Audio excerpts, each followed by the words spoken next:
The bright emergency lights flashed through the corridors of the U.S. Defiant as Captain Thomas Walker ran towards the bridge. His boots echoed against the metal floor, matching the rapid beating of his heart. Behind him, the ship shuddered from another direct hit. "Status report," he shouted, dropping into his command chair. The bridge crew worked frantically at their stations, their faces lit by the red glow of warning lights. "Earth Defense Fleet is down to 23%, Commander Hayes reported, his voice tight with tension. "The collective hit us hard and fast. No warning, no demands. They just appeared through multiple jump points and started firing." Walker watched the tactical display with growing horror. The dots representing Earth's defensive fleet were disappearing one by one. The collective's massive ships, shaped like dark arrowheads, moved with devastating precision. "Sir," Lieutenant Cooper called from the helm. "Engineering reports the wormhole drive is charged and ready. Dr. Miller says it's our only chance." Walker gripped his chair's armrests. The wormhole drive was experimental technology, installed on the Defiant just 2 weeks ago. They hadn't even completed the final testing phase. Using it now could tear the ship apart, but staying meant certain death. "Captain," Hayes said quietly, "Earth Command is sending their final transmission." The main screen flickered to life. Admiral Jones's face appeared, smoke filling the background of her command center. "Captain Walker, this is a direct order. The Defiant must survive. You carry our newest tech, our best people, and most importantly, our hope. Get out of here. Find allies. Come back stronger."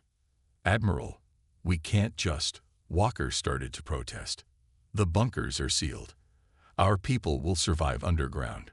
But you need to go. Now." The transmission cut off as another explosion rocked the command center. Walker stood up, his decision made. "All hands. This is the captain. Prepare for emergency wormhole jump. Lieutenant Cooper, plot us a course out of the solar system." "Sir." Cooper's fingers flew over his console. "The nearest safe point is beyond Pluto's orbit. But we've never attempted a jump that far." "We've never attempted a lot of things we're about to do, Lieutenant." Walker's voice was steady despite the chaos around them. "Engineering status." Dr. Miller's voice came through the comm system, slightly distorted by interference. "Wormhole drive is at full power, Captain. But I must warn you, this jump could overload our systems. We're not rated for this distance." Another hit rocked the ship. Hayes checked his display. 3 collective battleships on intercept course. "We have maybe 2 minutes before they're in range. All hands, brace for jump," Walker ordered. He watched as the massive enemy ships grew larger on the screen. Their black hulls seemed to absorb the light from nearby stars, making them look like moving holes in space. "Lieutenant Cooper, on my mark." The Defiant shuddered as a glancing blow struck their shields. Warning klaxons blared as more enemy ships joined the pursuit. "Mark." Cooper activated the wormhole drive. For a moment, nothing happened. Then the space in front of the Defiant began to twist. A bright blue vortex formed, its edges crackling with energy. "Drive is stable," Dr. Miller reported, though her voice betrayed her surprise. "Entrance vector locked." "Take us in," Walker commanded. The Defiant plunged into the wormhole. The ship groaned as unfamiliar forces pulled at its hull. Through the view screen, Walker watched reality itself bend and stretch. The crew held on as the ship accelerated to speeds no human vessel had ever achieved. Seconds stretched into minutes. Warning lights flashed as systems throughout the ship strained under the pressure. Just when Walker thought they couldn't take any more, the Defiant burst back into normal space. "Position?" Walker asked, trying to hide how shaken he felt.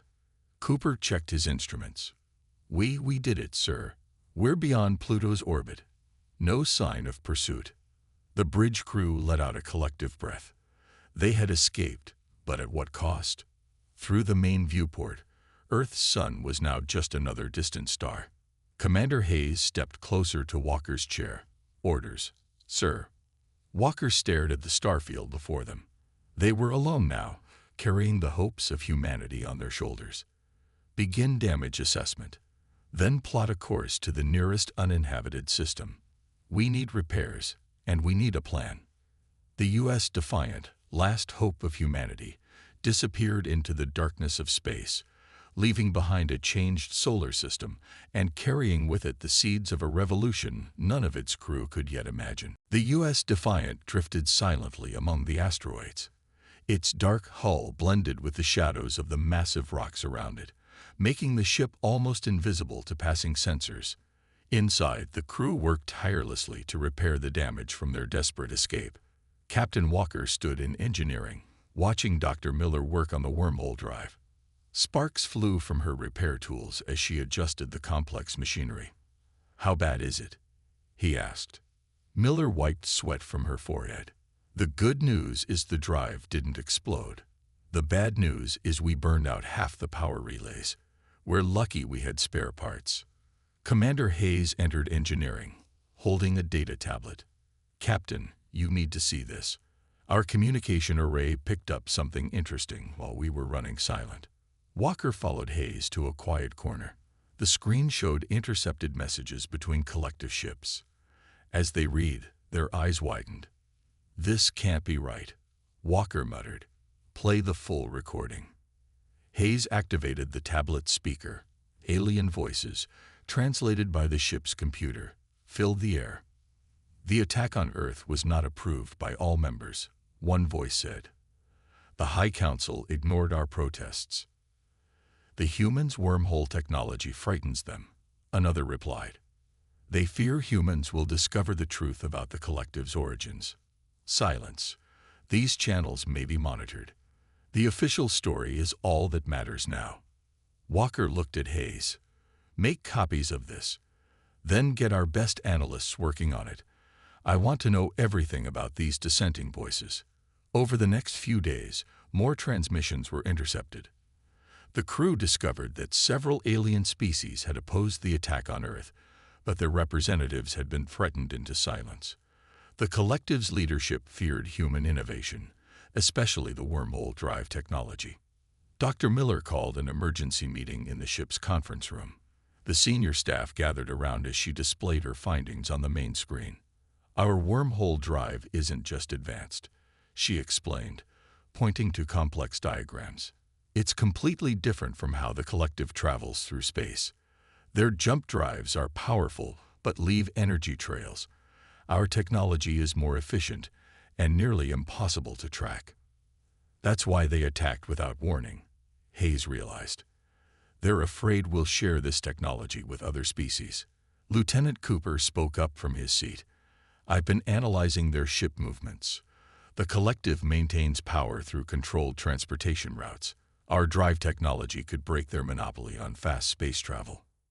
Walker stood and walked to the viewport, watching the asteroids drift by. "So this isn't just about Earth. The collective attacks any species that threatens their control." "Captain," a young communications officer rushed into the room. "We're picking up a distress signal. It's using an old Earth frequency." Everyone turned to the screen as the message played. Through static, they heard, "To any human ships, resistance exists. Collective lying. Need help. Coordinates attached." "It could be a trap," Hayes warned. Walker nodded. "Agreed. But it could also be our first real chance to fight back." He turned to his crew. "Dr. Miller, how soon can we jump?" "The drive needs 12 more hours. But Captain, we should be careful. Each jump leaves less of an energy signature than collective technology, but it's not completely invisible." "Understood. Lieutenant Cooper, plot a course to those coordinates, but keep us at a safe distance. Commander Hayes, prepare the weapon systems. If it is a trap, we'll be ready." The crew moved with renewed purpose. They had discovered the truth behind the attack on Earth, and now they had a chance to make contact with others who opposed the collective. As Walker returned to his quarters, he looked at the small holo image of Earth on his desk. "We're not alone in this fight," he whispered.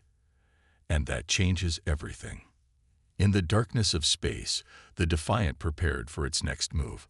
The ship that had escaped Earth's destruction was about to become something more, a symbol of hope for every species that dreamed of breaking free from the collective's control. The U.S. Defiant emerged from its wormhole, jumped into a system with twin purple suns.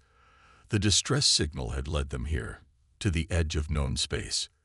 The bridge crew watched tensely as their sensors scanned the area. Multiple ships detected, Lieutenant Cooper announced. They're powering down their weapons. A new voice came through their communication system. It was calm and melodious. Human vessel, we've been waiting for you. We are the Meridians. We're the ones who sent the message. Captain Walker exchanged looks with Commander Hayes before responding. This is Captain Walker of the U.S. Defiant. You're taking a big risk contacting us. Some risks are worth taking, Captain. We request permission to send a single shuttle to your ship. We have information you need. Walker nodded to his security team. Permission granted, but any sign of hostile action. Understood, Captain. We come in peace. The Meridian shuttle was beautiful. It looked like it was made of crystal and flowing silver. When it landed in the Defiant's hangar bay, 3 tall figures emerged. They had pale blue skin that seemed to shimmer in the light, and their movements were graceful and precise. The Meridian leader introduced herself as Ambassador Reed. We've been watching the collective's actions for centuries, she explained in the ship's conference room. They maintain power through fear, crushing any civilization that grows too advanced. Dr. Miller leaned forward. Is that why they attacked Earth? Because of our wormhole drive? Reed nodded. Partly. But it's more than that. Humans adapt too quickly. You solve problems in ways other species never consider. The collective fears this unpredictability. If you know so much about the collective, Hayes asked, why haven't you fought back? We believe in balance, not dominance, another Meridian named Val explained. But we also know when that balance has been broken. The collective has gone too far. That's why we want to help you. The third Meridian. Their chief engineer Tam spread out a series of technical diagrams. Your wormhole drive is remarkable, but we can make it better. We have sensor technology that can detect collective ships from incredible distances. Dr. Miller studied the diagrams with growing excitement. These modifications, they would let us track collective fleet movements while staying completely hidden. Exactly, Reed said. But we need your help in return. The collective holds many worlds in chains. Some resist openly, others in secret. We can connect you with these resistance movements. Walker stood by the viewport, considering their offer. Why trust us? We're just one ship. Reed smiled. Sometimes one ship is all it takes, especially a ship that can appear anywhere, strike without warning, and vanish again.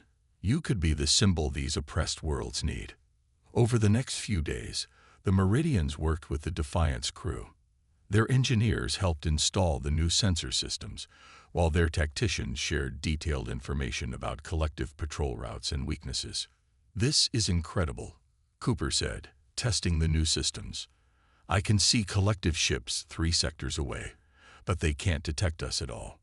Walker watched his crew work alongside the Meridians. The 2 species moved in perfect sync, each learning from the other. It gave him hope. Ambassador Reed approached him on the final day. Remember, Captain, you're not alone in this fight. Many species suffer under the collective's rule. Show them that resistance is possible, and they will rise. As the Meridian shuttle departed, Walker gathered his senior staff. Plot a course for the nearest collective supply route, he ordered. It's time to show the galaxy that fear isn't the only way. The U.S. Defiant vanished into another wormhole, but now it carried more than just human technology. It carried the hopes of countless oppressed worlds and the knowledge to strike at the heart of the collective's power. In the void of space, a legend was about to be born. The story of the ship that couldn't be caught, the crew that wouldn't surrender, and the alliance that would change the galaxy forever. Lightning-like energy crackled as the U.S. Defiant appeared out of nowhere near a collective supply depot. On the bridge, The crew moved with practiced efficiency. This was their 5th raid in 2 weeks. "Target locked," Commander Hayes reported. "Their shields are still powering up." Captain Walker nodded. "Fire." The Defiant's weapons blazed through space, striking with pinpoint accuracy. The supply depot's defense towers exploded one by one. Before the station could launch its fighters, the Defiant had already disabled their launch bays. "Message sent to local resistance cells," Lieutenant Cooper announced. "They're moving in to claim the supplies." "Another ghost attack," one of the collective commanders shouted over an intercepted channel. "How do they do this? Where do they come from?" Walker allowed himself a small smile. The Meridian's sensor upgrades had worked perfectly. The Defiant could now spot collective ships long before they could detect her. Combined with the wormhole drive, it made them nearly unstoppable. "Sir," Dr. Miller called from engineering. "Drive is charged. We can jump whenever you're ready." "Collective battleships entering the sector," Hayes warned. 3 minutes until they're in range." Walker watched the tactical display. "Let's give them something to remember us by. Target their fuel storage." The Defiant's weapons fired one last time. The supply depot's fuel tanks erupted in a massive explosion that lit up space like a newborn star. As collective ships rushed toward the scene, the Defiant vanished into another wormhole. They reappeared in a quiet sector of space. The crew had gotten used to the jump transitions now, barely noticing the strange sensations as they passed through the wormhole. "Message from our Meridian contacts," Cooper said. "News of our raids is spreading fast. They're calling us the Ghost across 3 sectors now." Walker moved to the ship's main viewing window. "What else do they say?" Hayes read from his reports. "Collective patrols are in chaos. They've doubled their escorts on supply runs, which means fewer ships to control their subject worlds. Some colonies are starting to question their rule." In engineering, Dr. Miller worked with her team to maintain their advanced systems. The combination of human and Meridian technology was proving more powerful than anyone had expected. The wormhole drive now used even less energy, and their weapons had been modified to bypass most collective shields. "Captain to the bridge." Cooper's voice suddenly came through the comm system. "Emergency transmission from the Resistance." Walker rushed back to his chair. On the main screen, a Resistance fighter appeared. His species was different from the Meridians. He had rough, stone-like skin and 4 eyes. "Ghost ship, if you can hear this, we've discovered something important," the fighter said urgently. "The Collective keeps a prison world. Not just any prison. They hold political prisoners there. Leaders who oppose them. Scientists who discovered too much. Anyone who threatens their power." The bridge crew fell silent. Walker leaned forward. "Can you send coordinates?" "Already attached to this message. But be careful. It's their most heavily guarded facility outside their home systems. They call it the Vault." After the transmission ended, Walker looked at his senior staff. "Thoughts?" "It's probably a trap," Hayes said. "Even if it's not, attacking a prison world would be our riskiest mission yet," Cooper added. Dr. Miller's voice came through the comm. "But think about what we could learn from those prisoners. They might know the Collective's weaknesses." Walker studied the coordinates. The Vault was deep in collective space, surrounded by sensor arrays and patrol fleets. It would take all their skill and technology to even get close. "Plot a course," he finally ordered. "But first, we need to plan this carefully. The Ghost is about to become a rescue ship." As the crew prepared for their most dangerous mission yet, news of their raids continued to spread. Throughout the galaxy, oppressed species whispered about the mysterious ship that appeared from nowhere, struck without warning, and vanished before the mighty Collective could respond. Hope was growing, and with it, the courage to resist. The Vault hung in space like a dark star, its surface covered in weapon towers and shield generators. The massive prison complex was built into an asteroid, making it nearly impossible to attack for normal ships. But the U.S. Defiant wasn't normal.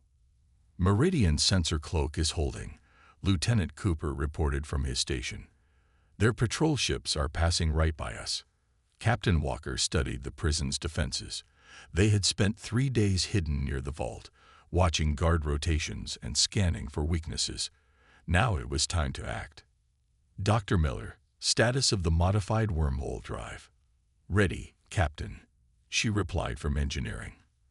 The calculations are tricky, but we can jump inside their shield perimeter. We'll have exactly 2 minutes before their internal sensors detect us. Commander Hayes pointed to a spot on the tactical display. This loading dock is our best entry point. Our boarding teams are ready. Walker took a deep breath. All hands, battle stations, begin Operation Breakout. The Defiant vanished in a flash of blue energy, reappearing seconds later inside the vault's shields. Alarms immediately began blaring throughout the prison complex. Teams 1 and 2, deploy, Hayes ordered. Heavily armed crews rushed out of the Defiant's airlocks, using their magnetic boots to run across the prison's surface.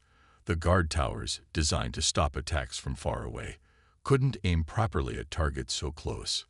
Multiple ships launching from the far side of the vault, Cooper warned. Let them come, Walker said calmly. Dr. Miller, activate the disruptor field. The Meridian technology they had installed created a wave of energy that scrambled the enemy ship's targeting systems. Their weapons fired wildly into space, missing the Defiant completely. Inside the prison, the boarding teams moved quickly through the corridors. They had memorized the layout from stolen blueprints. Guards tried to stop them, but the human soldiers moved too fast, using stunning weapons that left the guards unconscious. Cell Block 7 secured, Team 1 reported. Beginning prisoner evacuation.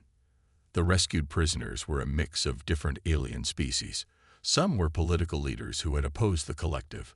Others were scientists whose discoveries threatened collective control.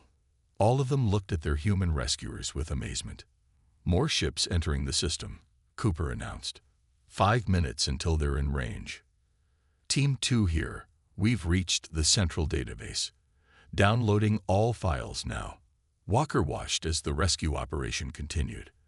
The Defiant's holds were quickly filling with freed prisoners, each with valuable knowledge about the collective's operations. A huge alien with crystal-like skin approached Walker on the bridge. I am First Speaker Vorn of the Crystal Worlds, he said.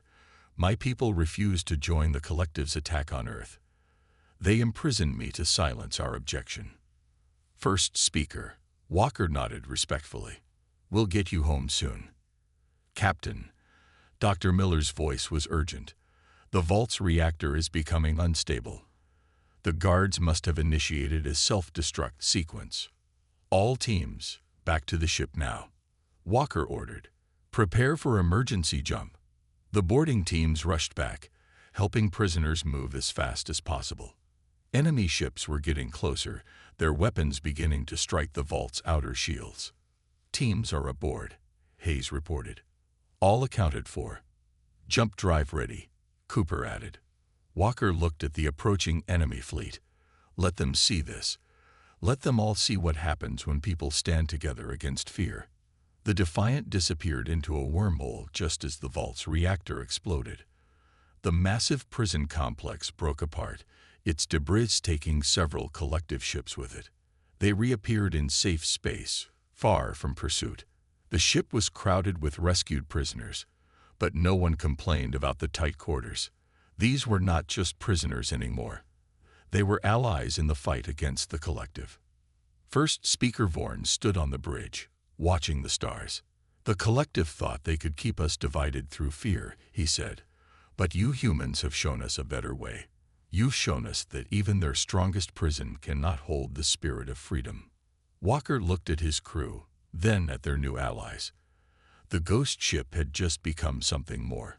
It was now a symbol of hope for the entire galaxy. The U.S. Defiant's main conference room was packed with the leaders they had rescued from the vault. Captain Walker sat at the head of the table, listening as First Speaker Vorn revealed the truth they had all suspected. The attack on Earth was based on lies, Vorn said, his crystal skin reflecting the room's lights. The collective leadership created fake evidence of human aggression. They edited surveillance footage, manufactured reports, and spread false rumors. Dr. Miller connected her tablet to the main screen. The files we downloaded from the vault confirm this. Look at these documents. The screen showed official collective reports. Commander Hayes read them aloud. Human innovation rate exceeds safety parameters. Their adaptability threatens established order. Recommendation: immediate containment.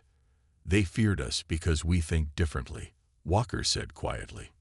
Another freed prisoner, a small alien with silver scales named Trell, spoke up. I was head of the Science Council. When we discovered that humans had developed the wormhole drive, the collective leaders panicked. They said your technology would destabilize trade routes. But that wasn't the real reason, was it? Hayes asked. Trell shook his head. No. They feared that humans would share the technology with other species. The collective maintains control by limiting how people travel between systems. Your wormhole drive would have given freedom of movement to everyone. Lieutenant Cooper worked at a console, analyzing more files from the vault. Captain, you need to see this.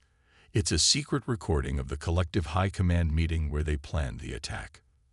The screen showed a dark chamber where robed figures sat in a circle. Their voices were cold and calculated as they discussed humanity's fate. The humans must be stopped now, one leader said. They solve problems too quickly.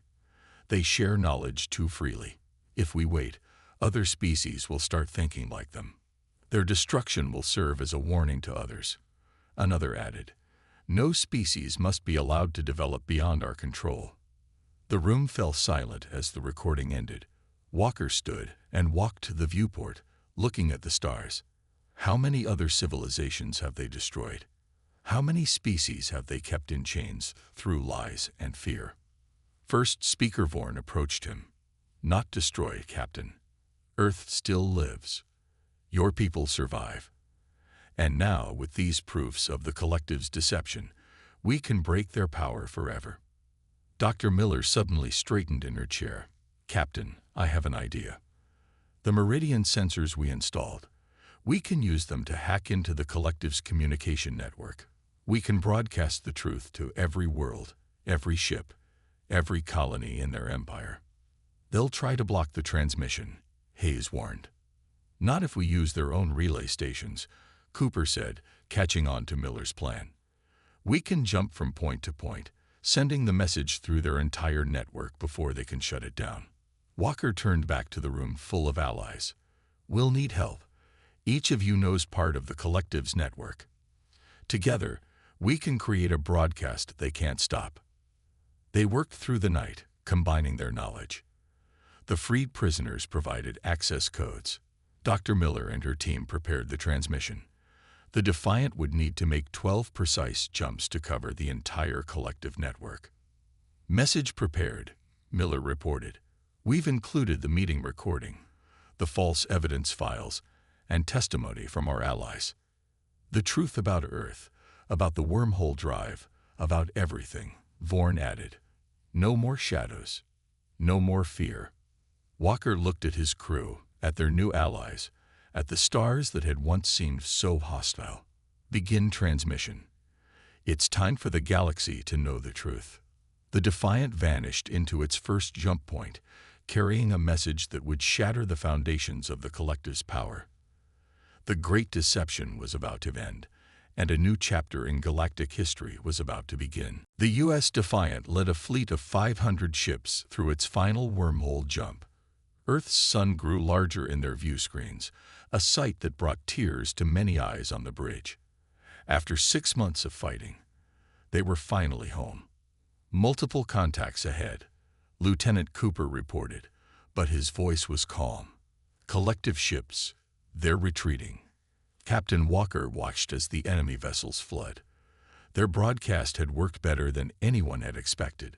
System after system had risen up against the collective, their populations enraged by the truth about the deception.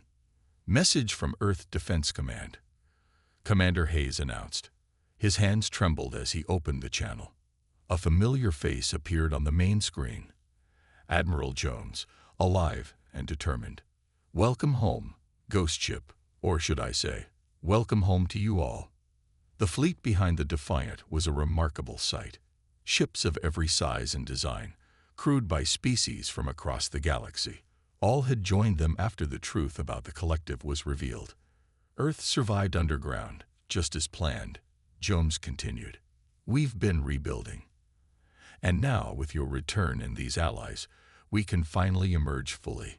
The Defiant's crew watched in amazement as massive doors opened on Earth's surface, revealing new cities built beneath the ground. Humanity had not just survived, they had prepared for this day. First Speaker Vorn stepped forward on the bridge. Admiral, I speak for the Alliance fleet. We come not just as friends, but as partners in building a new future. In the following days, representatives from hundreds of worlds gathered in the underground cities. The collective's remaining leadership was brought to trial, their crimes displayed for all to see. The evidence the Defiant had gathered left no room for doubt. Dr. Miller stood before the gathered species, explaining the wormhole drive technology. This belongs to everyone now, she said. No more controlled routes, no more isolated worlds. We'll teach any species that wants to learn. Lieutenant Cooper worked with pilots from different worlds, showing them how to operate the new drives. Commander Hayes helped coordinate the formation of a joint defense fleet, ensuring no single species could ever dominate the others again. 1 month after their return, Captain Walker stood in a new chamber built specifically for this moment, the Hall of Unity. Representatives from over 1,000 worlds had gathered to sign the Galactic Charter. The collective ruled through fear, Walker said in his address. They feared our differences, our innovations, our ability to work together. But those very things proved to be their undoing. He looked at his crew, scattered throughout the hall. They weren't just military officers anymore. They were teachers, diplomats, and symbols of hope. The U.S. Defiant began this journey as a lone survivor, carrying humanity's last hope, he continued. But we discovered something important. Hope isn't just about survival. It's about building something better together. The charter was signed that day. A new Galactic Council was formed, with representatives from all worlds having equal voice. The Meridians shared their diplomatic skills, the Crystal worlds offered their wisdom, and humans contributed their innovation and adaptability. On the Defiance Bridge, Walker prepared for one last mission. The ship would lead an expedition to explore unknown regions of space, but this time not as a fugitive. They would go as representatives of a united galaxy. Course laid in, sir, Cooper said from his station. The new fleet is ready to follow. Walker looked at his crew, then at the stars ahead. Let's show the universe what we can do when we work together, when we replace fear with understanding. The Defiant's wormhole drive hummed to life, but now its signature was joined by dozens of other ships, each equipped with the same technology. As they jumped into the unknown, they carried with them the promise of a new era, one where differences were celebrated, not feared. The lone warship that had silenced galactic fear had done more than save humanity. It had helped create a future where no species would ever have to stand alone again.